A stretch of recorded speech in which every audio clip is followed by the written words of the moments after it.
Hello friends, मेरा नाम है भूषण और आज हमारा टॉपिक है मॉडल ऑक्सिलरी वर्ब। तो पिछली वीडियो में हमने देखा कि helping verb used in tenses. Helping verb मतलब भी ऑक्सिलरी वर्ब। तो आज हम लोग देखेंगे मॉडल ऑक्सिलरी वर्ब। तो ये वर्ब कैसे होते हैं।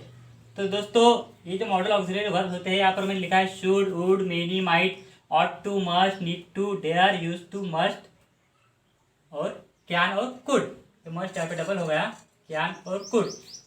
ये जो है शुड से लेकर कुड तक, ये है मॉडल ऑक्सिलरी वर्ब। तो इनमें मॉडल ऑक्सिलरी वर्ब में और हेल्पिंग वर्ब में क्या फ़र्क है, जो हमने टेंस में इस्तेमाल किया। तो जो हम लोगों ने हेल्पिंग वर्ब टेंस में इस्तेमाल किया वो देखा। तो उसमें जो हेल्पिंग वर्ब होते हैं वो टेंसेस के अनुसार किसी भी सेंटेंस को ढालने का काम करते हैं, लेकिन यहाँ पर इनका एक अलग ही अपना खुद का एक मतलब होता है, खुद का एक मीनिंग होता है। ये ज़रूर किसी मेन वर्ब को हेल्प करते हैं, लेकिन अपने खुद के मीनिंग के साथ में, तभी इन्हें कहा जाता है मॉडल ऑक्सिलरी वर्ब। तो अब हम लोग एक एक करके इनका इस्तेमाल कैसे करना है सेंटेंस में, वो हम लोग देखेंगे। पहले हम लोग ये तीन समझ लेते हैं, शुड, ऑट टू और मस्ट। तो दोस्तों, इन तीनों का भी मीनिंग एक ही है, चाहिए। चाहिए, तीनों का भी मीनिंग एक ही है, शुड, ऑट टू और मस्ट, लेकिन इनका इस्तेमाल करने का तरीका अलग अलग है। तो कैसा, तो फॉर एग्जांपल मैं आपको बताऊँ, आपको अगर कोई जनरल बात आपकी मतलब है, कोई जनरल काम है, जनरल काम कैसा कि मुझे मतलब कि मुंबई जाना चाहिए, मुझे मुंबई जाना चाहिए। तो आपके मतलब ये ज़रूरी काम नहीं है, जनरली है कि मुझे मुंबई जाना चाहिए। नहीं गया तो कुछ ज़्यादा नुकसान नहीं होने वाला। तो यहाँ पर अगर जनरल आपको कुछ बात करनी है, चाहिए इस्तेमाल करने के लिए, तो आप लोग शुड का इस्तेमाल वहाँ पर करेंगे। मतलब मुझे खेत में जाना चाहिए, तो ज़्यादा ज़रूरी नहीं लेकिन थोड़ा बहुत ज़रूरी है। जनरल हम लोग बोल सकते हैं मुझे खेत में जाना चाहिए। जनरल अगर है तो हम लोग वहाँ पर इस्तेमाल करेंगे शुड। फॉर एग्जाम्पल मैं यहाँ पे लिख देता हूँ, I should go to Mumbai.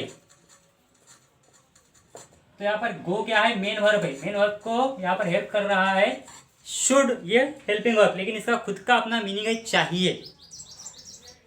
तो जनरल में हमें बोलना है कि चाहिए, मुझे ये चाहिए, मुझे वो चाहिए, तो यहाँ पर हम लोग इस्तेमाल करेंगे शुड।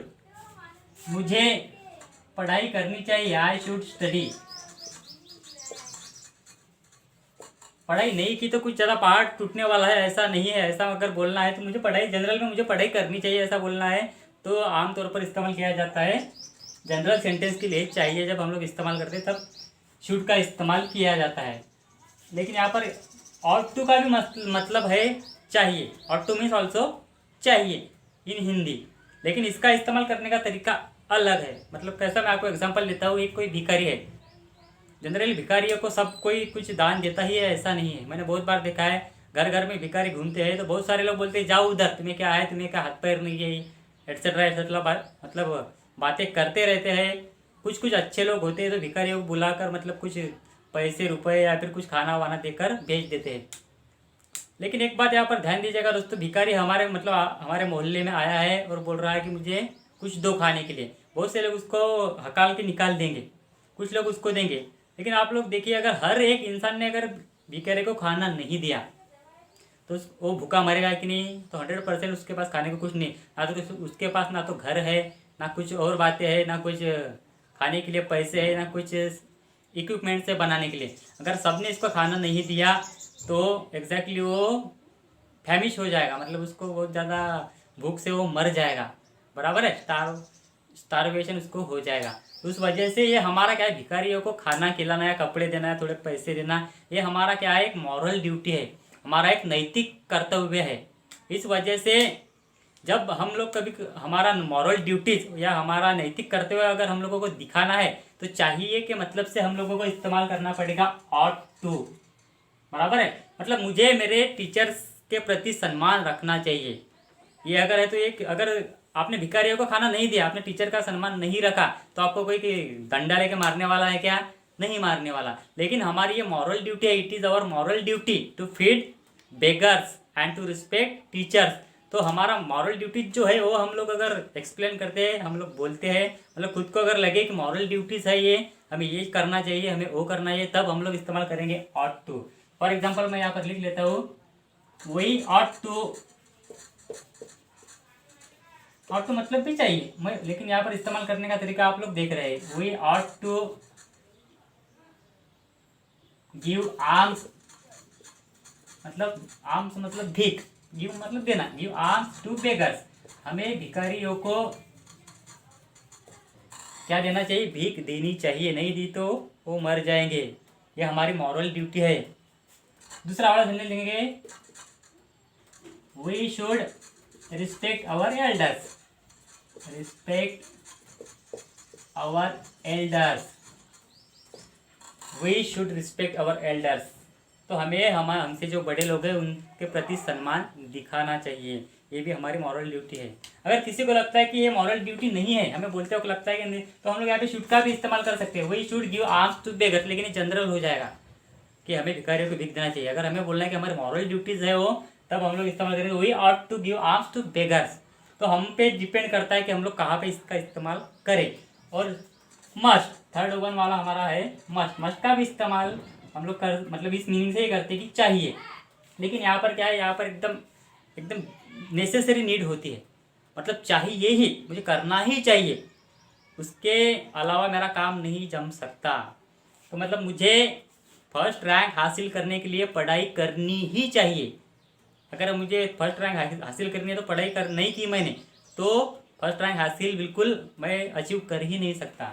तो इस वजह से जब हम लोगों को बहुत ही ज़्यादा किसी चीज़ की नीड है, मतलब कोई चीज़ चाहिए, तब हम लोग इस्तेमाल करेंगे मस्ट। तो मैं एग्जाम्पल यहाँ पर लिख सकता हूँ कि I must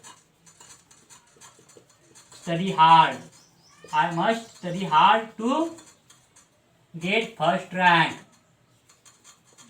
get first rank in class और इन कॉलेज, जो कुछ भी है वो। तो यहाँ पर क्या दिया है मैंने कि मुझे मतलब उसके अलावा जमेगा ही नहीं, मुझे करना ही चाहिए या फिर करना पड़ेगा, तभी जाके मेरा फर्स्ट रैंक आएगा। दूसरा वाला एग्जांपल लेंगे, हमें जिंदा रहने के लिए पानी पीना ही चाहिए, बराबर है। तो यहाँ पर बहुत ज़्यादा नेसेसरी चीज़ है ये, हमें ऐसा दिखाना है कि अगर हम लोगों को पानी अगर नहीं मिला तो हम लोग मर जाएंगे, बराबर है।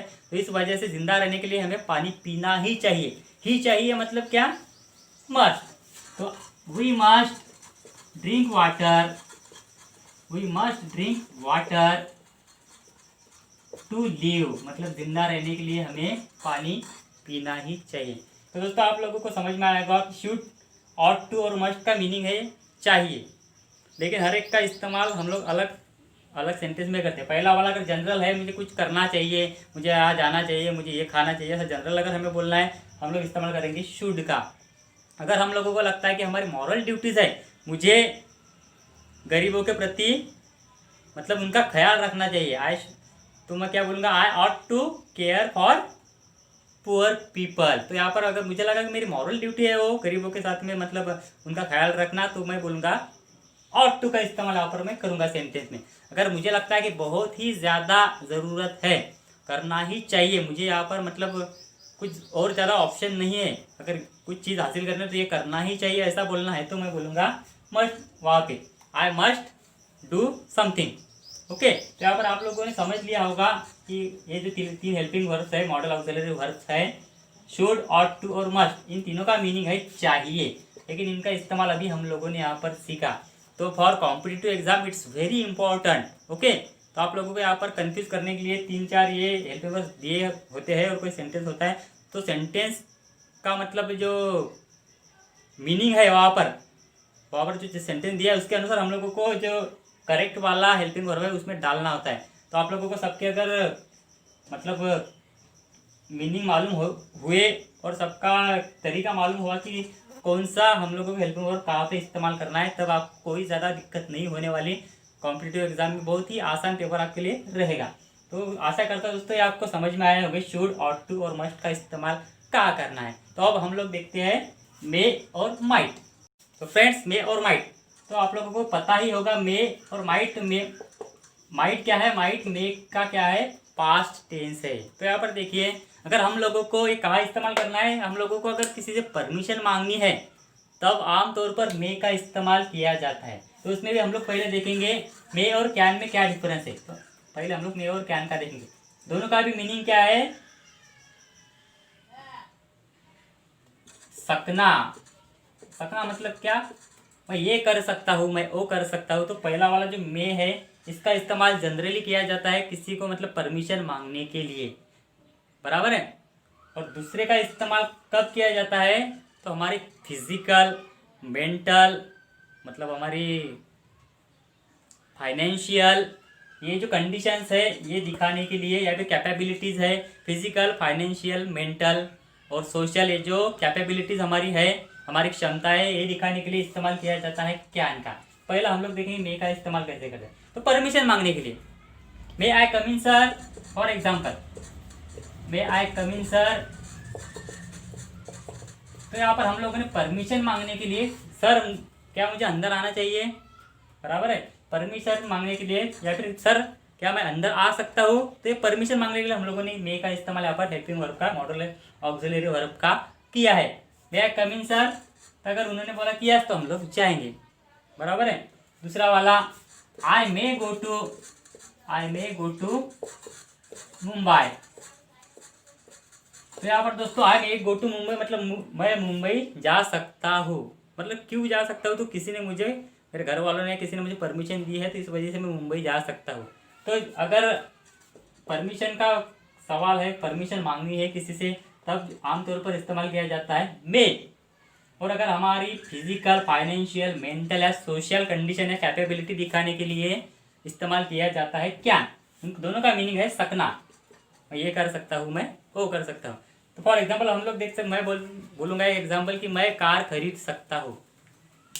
इस पर से हमें क्या दिखा कि मेरी फाइनेंशियल कैपेबिलिटी उतनी है कि मैं कार खरीद सकता हूँ। मेंटल रही तो मैं ये एग्जाम्पल सॉल्व कर सकता हूँ, तो मेरी मेंटल कैपेबिलिटी वहाँ पे दिख रही है कि मैं ये एग्जाम्पल या पजल सॉल्व कर सकता हूँ।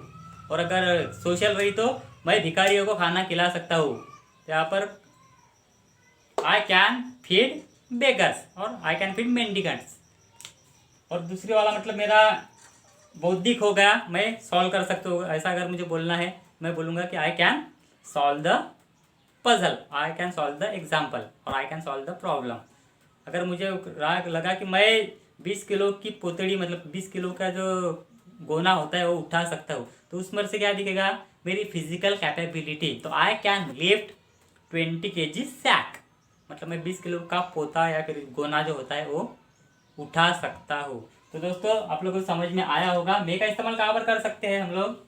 मतलब दोनों का मीनिंग है मे और कैन का सकना, लेकिन मे का इस्तेमाल हम लोग करेंगे कब? आमतौर पर किसी से कोई परमिशन मांगनी है तब करेंगे हम लोग मे का इस्तेमाल। या फिर किसी ने परमिशन दी है, I might go to farm, मतलब मैं फार्म जा सका। क्यों जा सका? मुझे किसी ने परमिशन दी होगी तभी जा सका। लेकिन आई कुड गो टू, मतलब वो कुड हमारा बाद में आएगा। तो आई मे गो टू फार्म, मैं जा सकता हूँ फार्म में। क्यों जा सकता हूँ? क्योंकि मुझे किसी ने परमिशन दी है, इस वजह से हम लोगों ने वहाँ पे मे इस्तेमाल किया।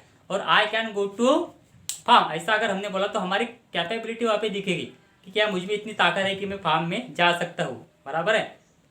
तो ये हम लोगों को समझना यहाँ पे पड़ेगा, मे और कैन। आशा करता हूँ, यहाँ पर मैं लिख लेता हूँ कैन का भी, I can lift 50 kg weight, मतलब मुझ में फिजिकल कैपेबिलिटी वो है, मतलब फिजिकल क्षमता मुझ में है कि मैं 50 किलो का वजन जो है उठा सकता हूँ, ये फिजिकल हुआ। दूसरा लिखूंगा मैं, आई कैन सॉल्व द प्रॉब्लम, मतलब मैं प्रॉब्लम सॉल्व कर सकता हूँ। ये मेरा क्या हुआ? ये मेंटल मेरी कैपेबिलिटी हुई। थर्ड वन लिखता हूँ फाइनेंशियल, आई कैन बाय अब बाइक, मैं बाइक खरीद सकता हूँ। तो ये मेरी क्या हुई? फाइनेंशियल कैपेबिलिटी, मतलब फाइनेंशियल क्षमता हुई। फोर्थ वन वाला लिखता है social, I can feed beggars और आई कैन हेल्प पुअर्स, मतलब ये क्या है? मेरी सोशल क्या है? कैपेबिलिटी है। तो ये सब मेंटल, फिजिकल, फाइनेंशियल और सोशल कैपेबिलिटी दिखाने के लिए सकना का इस्तेमाल हम लोग करते हैं, तब हम लोगों को करना है इस्तेमाल कैन का। और परमिशन मांगने के लिए जब हम लोग इस्तेमाल करते हैं और सकना हमें बोलना होता है, तब हम लोग इस्तेमाल करेंगे मे। तो दोस्तों आशा करता हूँ आज मतलब ये बहुत अभी बाकी है हमारे शुड होगा would might need to dare to use to could, ये सब हमारे बाकी है। तो वीडियो बहुत लंबा जा रहा है, इस वजह से नेक्स्ट वाले वीडियो में हम लोग वो बाकी का कवर करेंगे। तो दोस्तों आप पढ़ाई कीजिएगा और मेरा चैनल सब्सक्राइब ज़रूर करिए, क्योंकि इससे मुझे मोटिवेशन मिलता है। और बेल आइकन को भी ज़रूर प्रेस कीजिएगा, because it gives me motivation to make videos, because I am so poor guy, okay, but I am trying to do something in my life. My age is 32 years. In that age also I couldn't do anything for my family, for my society, because उसके मतलब उसके पीछे क्या कुछ कारण है वो मैं आपको किसी और वीडियो में मेरे लाइफ के बारे में ज़रूर बताऊंगा। तो दोस्तों आपसे मेरी विनती है कि आप मेरा चैनल ज़रूर सब्सक्राइब करें और बेल आइकन ज़रूर प्रेस कीजिएगा। Thank you.